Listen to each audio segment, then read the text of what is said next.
Welcome to Daily Iceland. My name is Valur Grettisson. I'm an editor-in-chief at Reykjavík Grapevine. This is a new kind of a show that we want to have on our YouTube channel, and just to explain what's happening in Iceland these days and whatever comes up. I mean, we're pretty flexible when it comes to it. With me is Andy Fontaine. Hello. They are news editors at Reykjavík Grapevine. They are the one that makes makes all the news that you read on the web, for example. So today we are actually going to talk about what are Icelanders talking about right now. There are a few things we have seen in the news, and probably some of you also. Perhaps you should start with subscribe and like, or Yes. the thing is that we want to be more connection with our readers. A lot of you know what Reykjavík Grapevine magazine is, and we try to be fun and direct and so on. And we want to be more direct and more in a relationship with our readers. So this is a fantastic way to do it. So we hope if you like it, I mean, no pressure, for you to like it and subscribe. As simple as that. You know the drill, actually. You like Pavlov's dog or something about this, like. But what we're going to do today is we are going to talk about what Icelanders are talking about. Mm-hmm. First issue is WOW Air. We have a small clip that we want to show you. Our intern, Sam Daniels, went to Keflavik Airport when WOW Air went burst. People were angry, to say the least. Let's just watch that clip. But what really makes me mad, it's like you don't find out you're going bankrupt overnight. This is a process. So you knew when you took my money to even book my trip over here that it's a possibility that you might not be able to get me from over here. So now once I get back to the States, I'm going to have to check out my legal actions that I can do, because this is unconstitutional, it's illegal, and it's just awful. They sent us an email this morning telling due to operational problems, they had to cancel and report the flight. A friend of mine actually texted me an article about WOW, and we were driving to the airport when he did it. So we actually didn't know. We checked into our flight this morning thinking everything was fine. It was a taxi driver that told us that the airline is shut down, but we didn't get any email or... No, we weren't. I lost my flight. I will not spend €1 more. And they have to, they will give me back my new money. No, I will stay here. Yeah, I guess you can't really trust them to give you the money back, right? It's been tough, I guess. Yeah, but now it's funny. What can happen next? Okay. Wow. Yes. Wow, indeed. People were pissed. I mean, to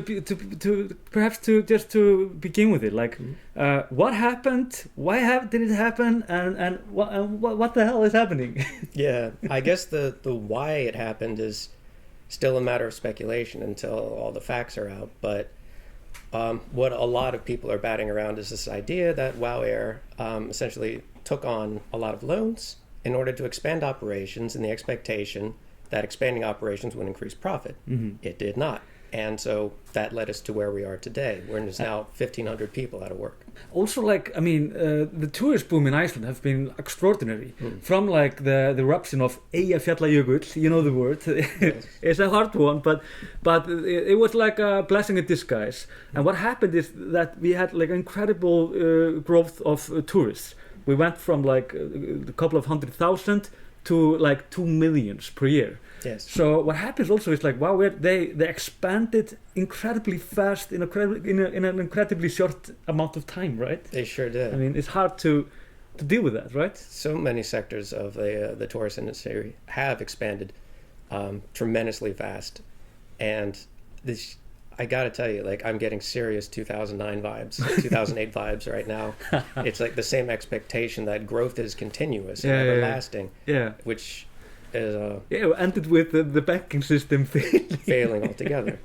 I mean, granted, tourism money is real money instead of speculative money from derivatives and betting on subprime mortgage loans, but it's still the case that you cannot have continuous expansion, and even especially an island nation like Iceland, I think does reach a limit. the thing is, like, what's good about this is that, I mean, although there are 1,500 people unemployment lost their jobs. There are probably 500 more, or they're gonna lose their jobs in the next months. But the thing is that the Icelandic economy is pretty strong. We don't owe anything. Yes. We have never been as strong since 2008, I guess. Yeah. So it's like, but then again, at 2008 we were really, really good also. Anyways, this is true. But I think the unions also deserve credit. I mean, like the labor union VAFR had offered to pay the salaries of a lot of their employees who lost their jobs, and ISE offered the same thing to the WOW flight attendants. But it does make me wonder why this back pay to these employees is not coming out of the CEO's pocket. Why does it have to come from the unions? Why? Well, I don't know. Because they have no money. They went like they crashed. Yes. He might have to sell his house. Yeah, perhaps. Okay, and now let's talk about the union strikes. Speaking of unions. Yes. Speaking of unions. The thing is, like, we have a negotiation going on, but this is affecting tourists also in a pretty devastating way, right?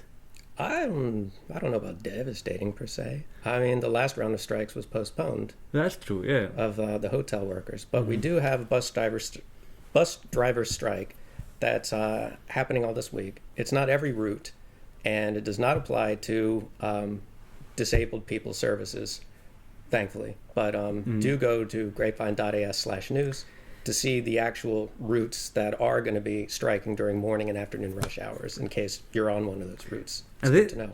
And this can be, I mean, this is only the beginning. Well, the union says so. So this could get worse and worse. So if you're a tourist come to Iceland, you really need to keep up with this thing. Not only have we lost the whole airline, although there are like 25 other airlines that fly here. So yes. You can get to Iceland and we can get away from Iceland. Right. But the thing is, like, you have to keep an eye for is, like, when you come to Iceland, are you able to get a bus fare from the Keflavík airport to Reykjavik? Yes. This is actually a uncertainty that is, like, not very good for the tourist industry. So perhaps not. But what I think is really encouraging is that a lot of tourists have shown a tremendous amount of understanding towards Icelandic workers. Yeah. Like Epling had posted this really adorable photo that this American tourist had apparently donated $10 to Epling's strike fund. Nice. Okay. Yeah, that was really good to see. Okay. Because, we understand you love coming to Iceland and love checking out all that we have to offer. And the people that help you do that, though, are amongst the lowest paid people in the country. So if you want better tourism, support the strikes. What do you think? Do you think they will solve this in the next few weeks, or is this will this be the sad song of the summer? Like, The general strike begins May 1st, and I think that management is starting to see the writing on the wall that the unions are serious about this, and they will do everything in their power to raise the minimum wage. Yeah. And so, especially as May 1st is typically the start of Iceland's high season in tourism. Yeah, exactly. I think there's going to be, I think management will make some major concessions. The workers probably won't get everything they want, but I think the management will make enough concessions for them to be able to declare victory. So if you're a tourist, if you come to Iceland, keep in mind to go on grapevine.is, IS, of course, and just check out, like, what's happening. And after 1st of May, this could be quite drastic, but you will always be able to fly here, though. Yes. And it's not that bad to be stuck in Iceland, to be honest. And you can get the cab fare and whatever. I mean, there are other ways. And you can just walk. That's hitchhike. Hitchhike, yeah. You can totally. I've done it several times. I hitchhiked the circumference of the country 3 times. Exactly. You can get from Keflavík to Reykjavik. But there are other, more perhaps alarming things happening in Iceland, which are like a lot of earthquakes in the northeast of Iceland. This is like we are actually very used to earthquakes. Every day we have. Well, I am. Icelanders are, I guess. We have like hundreds of earthquakes every day, but you only feel the biggest ones. When you feel them, they're like you actually get used to it, but they are like alarmingly many now in the northeast. Yes. What the hell is happening? Is Iceland ripping apart or something? Well, I mean, geologically speaking, it has been slowly ripping apart since its inception. Yeah, that's true. So I imagine that, but as the two plates move away from one another, like other land replaces it in the middle. So I predict in like 1 million years' time, Iceland is going to be like this long hot dog shaped country in the North Atlantic when all said and done. But we won't be around for that, of course. Yeah, so who cares? Right. But it is true. Like I'm from a city in the U.S. that has no earthquakes, and when you feel them for the first time, like you're expecting something like from out of a movie, you know, like books falling off the shelves and stuff like that. Yeah, but that doesn't happen often. No. Like, in also, reality, the houses. most of the time, it just feels like a large truck just drove by the house. The houses are strong and so on. So don't worry about it. But it's like it also you need to keep in mind, of course, how things are with the earthquakes. But they're more like a party gadget, from my opinion. Yeah, it's like fun to be like shaking a little bit. Yeah. Plus, the what are they called?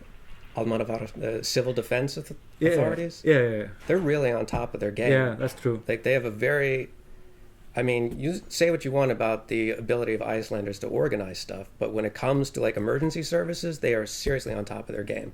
Like a slight tremor happens somewhere and it goes through the police, through the civil defense, through the Red Cross. There's like... Yeah, it's crazy. Also, wow, we're painting Iceland up like a really dangerous place in the north. Like it is. It really is. No, but the most perhaps dangerous thing that's looming on our shores, literally, is the third energy package. Yeah, I know you don't want to go there. But I mean, our Icelandic politicians are trying. They're trying to sell some people in Iceland that the Europeans, the bad Europeans, we always forget at that moment that we are also Europeans. Yes. Because we're so far in the north. But they are trying to sell us this idea that this energy package, which is like if you're from the UK or in Europe, you probably know this, and if you're paying attention. But they think that they will have a cable in the ocean from Iceland to England, and England will more or less harvest our energy. And we have nothing to say about this. Yes, that's right. Is this just a quick answer? Bullshit or not? It's bullshit. It absolutely is. It's very reminiscent of all the scare tactics about membership in Schengen or possible membership in the EU, when there was all these scare ads that came from the Independence Party of like EU fishing vessels swarming into Icelandic waters and like hoovering up all of our fish. And you know, first of all, like a giant like extension cord going from Iceland to mainland Europe seems like way down the line, like not something we're gonna have to think about this electoral term. No, really. And I don't. What is Europe going to do? Like I see it as a pickup line, to be honest. Yeah. I think if you're a tourist or something or come to Iceland, you should actually just try to go with it. Like, so how about that third energy package, man? And if the one is like really serious about it, like, yeah, how about that, man? Then you should walk away. Yes. If they laugh, you're probably gonna have a good start with the conversation. Plus, you probably impress people. Yeah, in a way. Yeah. By like being that like having your finger on the pulse of Icelandic society that much instead of just talking about the weather like the rest of us do. It's a hilarious thing. We think it's bad politics, but who knows? Perhaps the EU are actually after our energy and our sovereignty and everything. Yes. I think this is enough. Thanks for watching. We'll be here as often as we can. Remember, like, subscribe. That will keep us able to do this even more, if you want us even more. But the next time you will meet Hannah Jane. She is also a journalist at Radio Grapevine, and we're going to talk a little bit about the band Hattari. Thank you.